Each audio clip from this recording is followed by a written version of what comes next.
সেনাবাহিনীর একটা প্রত্যক্ষ সরাসরি ইনভলভমেন্ট ছিল ইঞ্জিনিয়ারিং এর সাথে, এবং সেইভাবেই সেনাবাহিনীর নেতৃত্বেই মূলত আমার এই আসনে ইঞ্জিনিয়ারিংটা হয়েছে।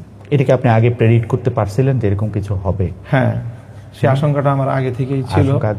আগে থেকেই ছিল, মানে কারণ আমি আগে থেকেই আমার কাছে যেগুলো সব কথা হয়তো বলা যাবে না, এমন অনেক কথা আছে।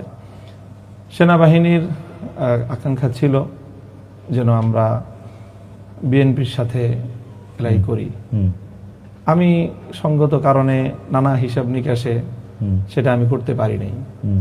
করতে না পারার কারণে তাদের একটা ক্ষোভ আমার প্রতি ছিল, ব্যক্তিগত আমার প্রতি, এবং সেই ক্ষোভের জায়গা থেকে এবং হয়তো আরো দেশের বাইরের যে সকল শক্তিগুলো আমাদের বাংলাদেশের ইন্টারনাল রাজনীতিকে নিয়ন্ত্রণ করে বা প্রভাব অনেক বেশি যারা সৃষ্টি করে, তারাও অনেকে ব্যক্তিগতভাবে আমাকে চায় নাই যে আমি ঠিক ওই জায়গাটায় প্রতিনিধিত্ব করি।